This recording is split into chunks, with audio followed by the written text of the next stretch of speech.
பாசிச பாஜகவுக்கு இருக்கக்கூடிய ஒரே பிரதான எதிரி திராவிட முன்னேற்ற கழகம். ஏன்னா சித்தாந்த ரீதியா ரெண்டு பேருக்கும் நேர் எதிரான ஒரு போர் நடந்து கொண்டுதான் இருக்கிறது. இது 2000 ஆண்டுகள் போர். ஏதோ இன்னைக்கு இருக்கக்கூடிய பாரதிய ஜனதா மட்டும் எங்களை எதிர்க்கல, இது ஒரு முழுமையான ஒரு அறப்போர். தமிழ்நாடு வளர்ச்சியை நோக்கி நகர்றது அவங்களுக்கெல்லாம் ஒரு பெரிய அச்சுறுத்தலா இருக்கு. நீங்க பட்ஜெட்ல நீங்க நிதியே ஒதுக்கல. எங்களுக்கு நிர்மலா சீதாராமன் அம்மையார் அவர்கள் வாசிச்ச பட்ஜெட்ல தமிழ்நாட்டுக்கு நிதி ஒதுக்கி இருக்காங்களா? குறிப்பிட்ட திட்டங்களுக்கு நாம கேட்ட மெட்ரோக்கு ஒதுக்கப்படல. நம்ம மக்களுக்கு என்ன தேவைங்கிறது நமக்கு தானே தெரியும். நீங்க காரிடார் கனெக்ஷனுக்கு நீங்க வந்து ஸ்பீடு ட்ரெயின் வேணா விடுறேன்னு சொல்லியிருக்கீங்க. அப்படி உங்களுக்கு தேவையானதை மட்டும் தான் நீங்க செஞ்சுக்கிறீங்க. தமிழ்நாட்டுக்கு நீங்க ஒதுக்கல. மீண்டும் மீண்டும் தமிழ்நாட்டை ஒரு வன்மத்தோடு பார்க்கின்ற வழக்கத்தை பாரதிய ஜனதா. இந்த வன்மத்துக்கு துணை போகின்றவர்கள் சித்தாந்த ரீதியாக ஆரிய பார்ப்பன கூட்டம், அதற்கு இன துரோகிகளான எடப்பாடி பழனிசாமி அவர்களும், என்னன்னே வரலாறு தெரியாத அன்புமணி அவர்களும், உட்கார்ந்து சாப்பிடுகின்ற வாசன் அவர்களும், டிடிவி தினகரன் போன்ற அதிகாரம் மட்டுமே வேணும், இந்த சமுதாயத்துக்கு இதை செய்ய வேண்டிய அவசியம் இல்லை, தமிழ் சமூகத்தின் மீது அக்கறை இல்லாத அதிகாரத்தை மட்டுமே சசிகலா அம்மையார் மூலமாக அனுபவித்தவர்களும், இப்படிப்பட்ட வழக்குகளால் பிணையப்பட்ட ஒரு கூட்டணி தான் இருக்கு. அதை இந்த இனத்தினுடைய துரோகிகள்னு சொன்னா வேற என்ன சொல்றது? அதை அடையாளம் காட்டுகின்ற வேலையை இந்த தேர்தல் செய்யும். பிரதான எதிரிங்கிறது, ஐடியாலஜிக்கல் எதிரிங்கிறது பாரதிய ஜனதா தான். அவருடைய கைப்பிள்ளைகளை அவங்க மாறிட்டாங்கிறது உண்மையா வேதனையா தான் இருக்கு. கொஞ்சமாவது சுயமரியாதை இருக்கணும், கொஞ்சமாவது மானரோசம் இருக்கணும், கொஞ்சமாவது இந்த தமிழ்நாட்டு மக்களின் மீது அக்கறை இருக்கணும், இந்த மொழியின் மீது அக்கறை இருக்கணும். இதெல்லாம் எதுவுமே இல்லாம அங்க போய் கை கட்டி வாய் குத்தி நிக்கிற நிலையில தானே இருக்காரு. நீங்க சொல்லுங்களேன், இந்தியா கூட்டணி வலிமையாக அதிமுக தலைமையிலான கூட்டணி அப்படின்னு சொல்லுங்களேன் தமிழ்நாட்டுக்கு. இப்போ கூட இந்தியா கூட்டணிங்கிற சொல்லாடலை தான் செல்வ பிறந்தகை அவர்கள் வந்து அவருக்கு சில நிர்பந்தங்கள் இருக்கலாம். அவர் வந்து அதை சொல்றதுக்கான விருப்பம் இருக்கலாம். அப்போ வந்து இந்தியா கூட்டணி அப்ப இங்க காங்கிரஸ் தான் அப்புறம் நம்ம எடுத்துக்கலாமா? இல்லையா, அவர்னாலே சொல்ல முடியலையே. நாங்க தெளிவா தானே சொல்றோம்.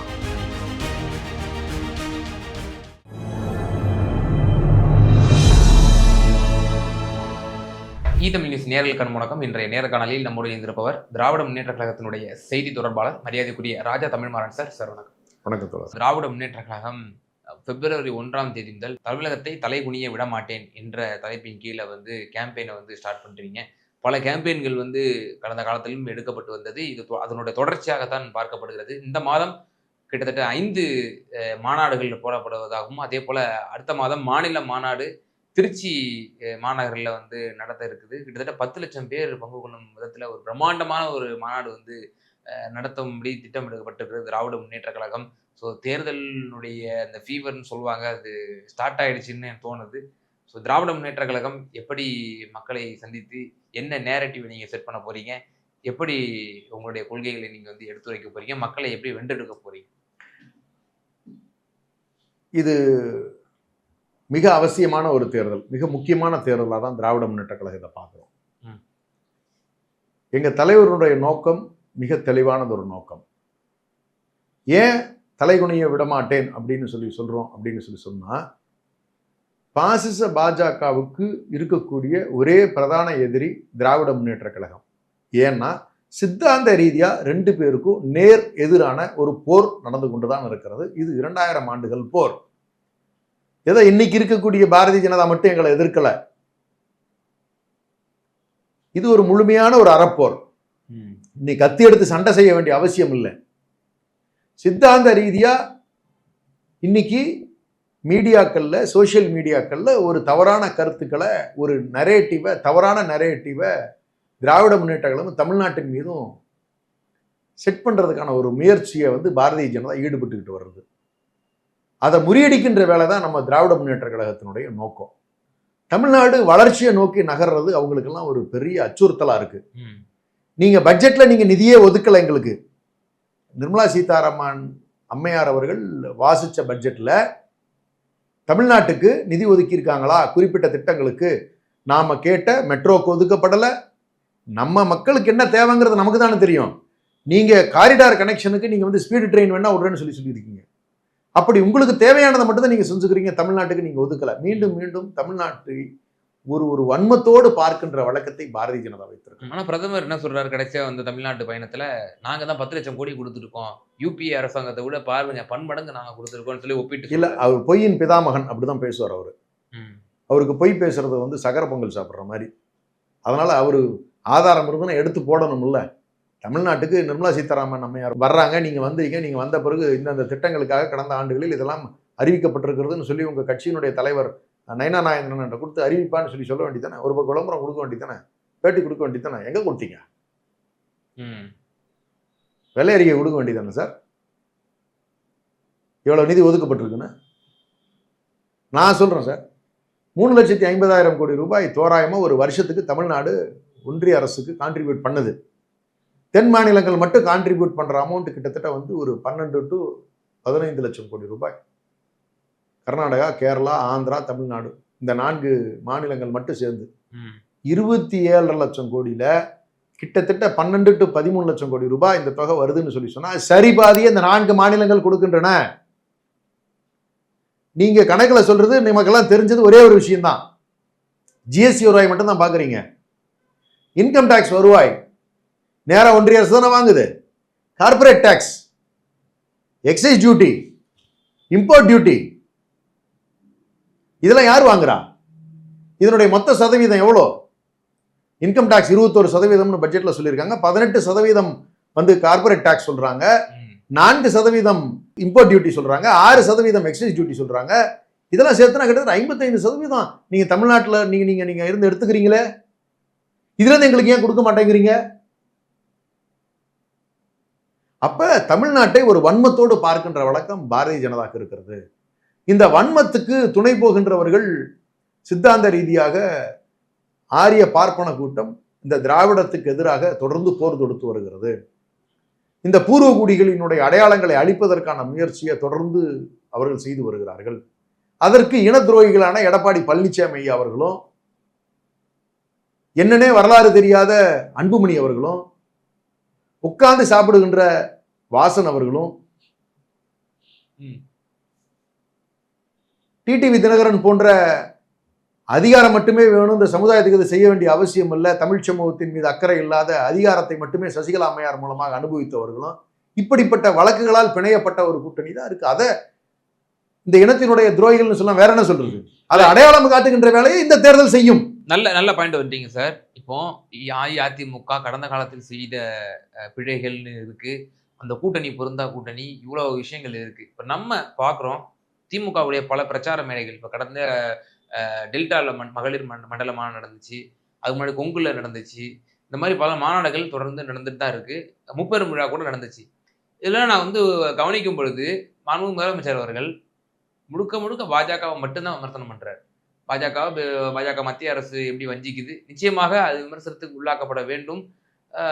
மாநில அரசு வஞ்சிக்கப்படுகிறது என்று தரவுகளுடன் மாண்பு முதலமைச்சர் வைப்பதில் எந்த ஆட்சேபனையும் இல்லை. ஆனா இந்த தேர்தல் களம் என்பது இபிஎஸ்ஆ இல்ல மு.க. ஸ்டாலினா அப்படிங்கிறது தானே. இபிஎஸ் அவர்கள் காலகட்டத்தில் செய்த வரலாற்று பிழைகள், அவங்க ஆட்சிக்கு வந்தா என்ன மாதிரி இருக்கும் அப்படின்னு சொல்லி இபிஎஸ் மீதான விமர்சனமோ, அதிமுக ஆட்சி காலத்தில் செய்த அந்த பிழைகளையோ அதெல்லாம் சுட்டி காட்டுற மாதிரியே தெரியலையே. அப்போ பாஜக எதிர்ப்பு ஒன்று மட்டும் போதும் அப்படின்றது மட்டும் நினைக்குதா? பாஜக எதிர்ப்புனா நம்மளுக்கு ஓட்டு போட்டு ஓட்டு வந்துரும், பாரதிய ஜனதா நமக்கு தலித்துகள் ஓட்டு வந்துரும் அப்படின்னு நினைக்குதா? பாரதிய ஜனதா தன்னுடைய அடையாளத்தை என்டிஏ கடந்த என்டிஏ கூட்டணி மாநாடு கூட்டம் போட்டிருந்தாங்கல்ல, அந்த மேடையை நீங்க பாத்தீங்கல்ல, அந்த மேடையில ஜெயலலிதா அம்மையாருடைய படம் இருந்துச்சா? எம்ஜிஆர் அவர்களுடைய படம் இருந்துச்சா? ராமதாஸ் ஐயாவினுடைய படம் இருந்துச்சா? ஜி.கே. மூப்பனார் ஐயாவுடைய படம் இருந்துச்சா? யார் படமாவது இருந்துச்சா? யார் படமுமே இல்லையே. அதுக்கு என்ன அர்த்தம்? அந்த தலைவர்களை எல்லாம் பாரதிய ஜனதா விழுங்கி விட்டது. அப்படிதான் எடுத்துக்க முடியும். 2 பேருக்கு படம் தான் இருந்துச்சு. ஒரு பக்கம் நரேந்திர மோடி அவர்களுடைய படம், மற்றொரு பக்கம் பழனிசாமி ஐயா அவர்களுடைய படம். ரைட்டா? இந்த பழனிசாமி ஐயா அவருடைய ரெட்டலை சின்னம் எங்கேயாவது இருந்துச்சா? எல்லா தலைவர்களும் எது முன்னாடி நின்று பேசுனாங்க? தாமரை முன்னாடி நின்று பேசுனாங்க. அப்ப இதெல்லாம் வந்து பிரான்ச்சஸ் ஆஃப் பிஜேபின்னு ஆயிடுச்சுல்ல. நீங்க சம அங்கீகாரம் கொடுக்கணும்னு சொல்லி சொன்னா ஒரு கூட்டணி மேடை எப்படி இருக்கணும்? எல்லா தலைவர்களும் இருக்கணும், எல்லா சின்னங்களும் இருக்கணும். அப்படி இருந்தா தானே நீங்க கூட்டணின்னு சொல்ல முடியும்? ஆனா இப்படி இவ்வளவு பலவீனமா இருக்கக்கூடிய நிலையில அப்பர் ஹேண்ட் பிஜேபி தான் எடுத்திருக்கு. அதிமுக இல்ல, அதிமுகவும் என்டிஏ கூட தானே வருது, மோடி தான் அங்க வந்து டேடி அப்படின்னு நீங்க சொல்றீங்க இல்லையா? ஆனா துணை முதல்வர் அவர்கள் என்ன சொல்றாரு? வீக்கா தான் இருக்கு ஏடிஎம்கே, ஆனா அவங்க தான் எங்களுக்கு பிரதான எதிர்க்கட்சி, அவங்க தான் எங்களுக்கு எதிர்க்கட்சி அப்படின்னு சொல்லி அவர் அங்கீகாரம் கொடுக்குறாரு இல்லையா?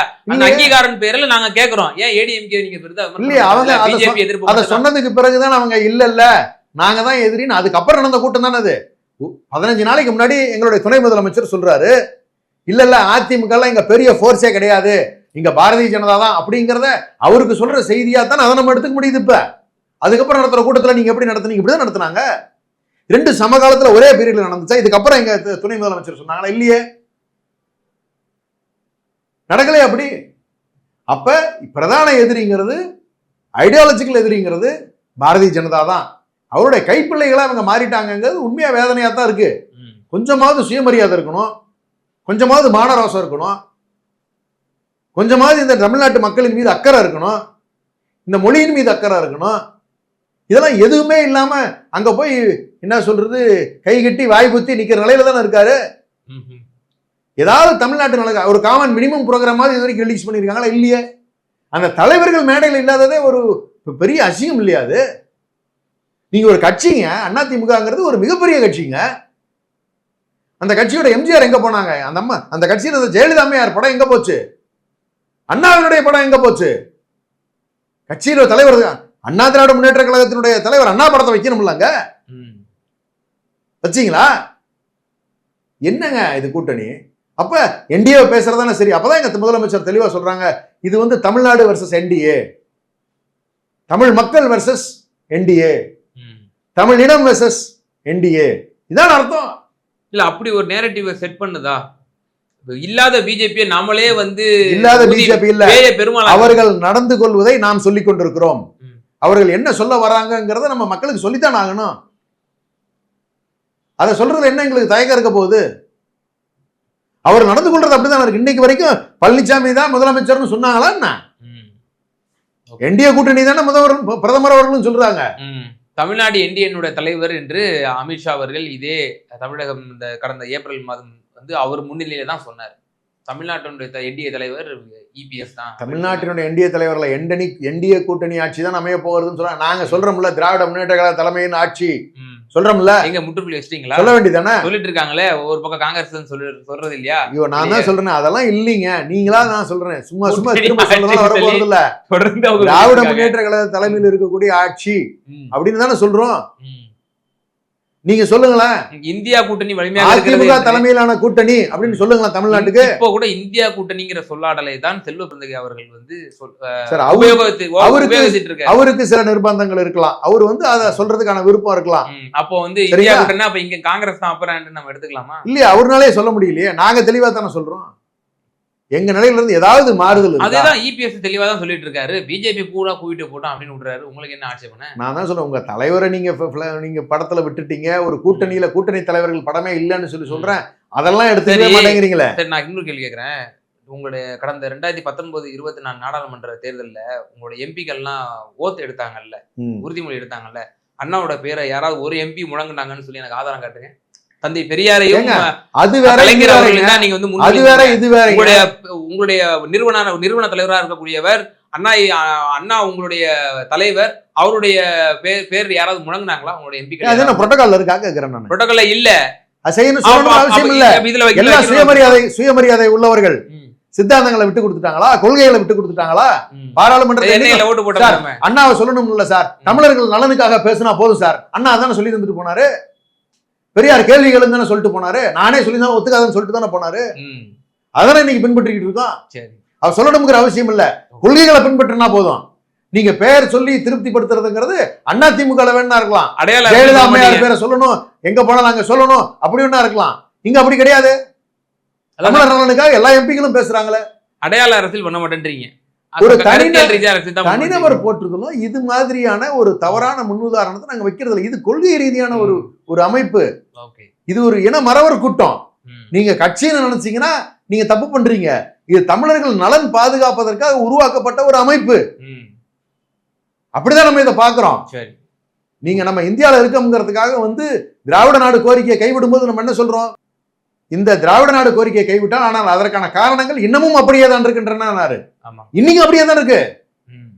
நீங்க இன்னைக்கு வந்து பல்வேறு சூழ்நிலைகளை நம்ம நெருக்கடி கொடுத்து நம்ம தமிழ்நாடு கேட்பீங்க.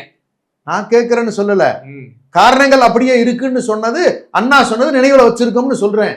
ஏன்னா ஆராசா போன்றவர்கள்லாம் தொடர்ந்து அப்பப்போ சர்ச்சைக்குரிய கருத்துலாம் சொல்றாங்க. எங்களை தமிழ்நாடு கேட்க வச்சிடாதீங்க, இவ்வளவு நீங்க வஞ்சிக்கிறீங்க அப்படின்லாம் இடையில அப்படி பேசிடுறாங்களே, இதெல்லாம் உங்களுக்கு வந்து உடன்பாடா?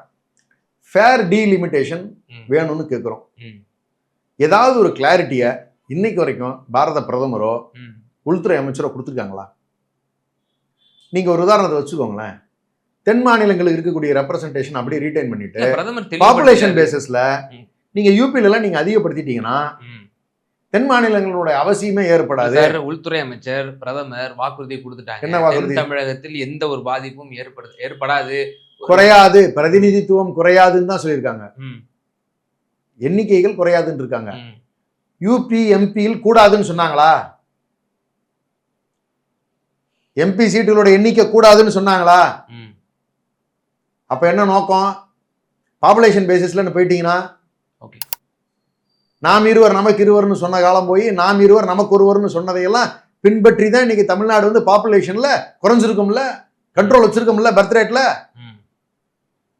அதனாலதான் இன்னைக்கு வந்து இந்த நாகரிகம் இந்த அளவுக்கு செழிப்பா இருக்குது. வடநாட்டுல அப்படியா இருந்தாங்க, யூபியில் அப்படியா இருந்தாங்க.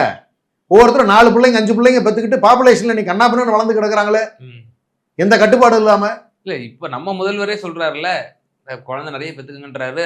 அண்டை மாநில முதல்வராக இருக்கக்கூடிய சந்திரபாபு நாயுடு சொல்லுகிறாரு.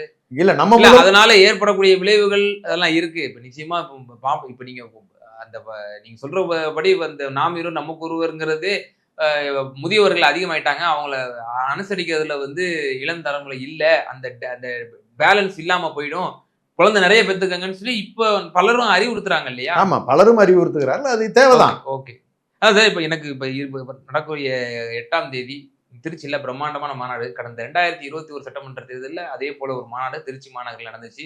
பிரம்மாண்டமான மாநாடு, முதலமைச்சர் உள்ள தலைமையில சிறப்பாக நடந்ததை பார்த்தோம். அந்த இடத்துல பல வாக்குறுதிகள், உங்களுடைய கொள்கை இவையெல்லாம் பிரகடனப்படுத்தப்பட்டன.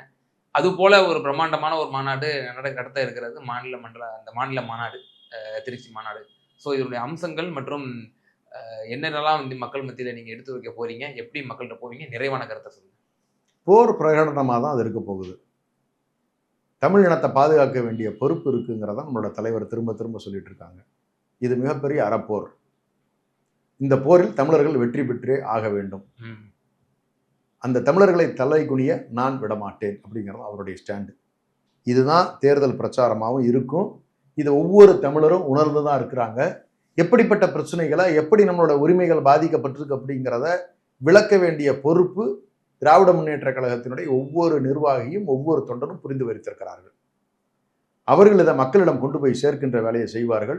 மக்கள் சரியான முடிவு எடுப்பார்கள். அதற்கான போர் பிரகடன அறிவிப்பாகத்தான் அந்த மண்டல மாநாடு அல்ல, மாநில மாநாடு இருக்கும். நிச்சயமா சார். பல்வேறு விவகாரங்கள்ல சமகால அரசியல் சூழ்நிலை குறித்து ரொம்ப தெளிவா உங்களுடைய கருத்துக்களை பகிர்ந்தீங்க. ரொம்ப நன்றி. நன்றி.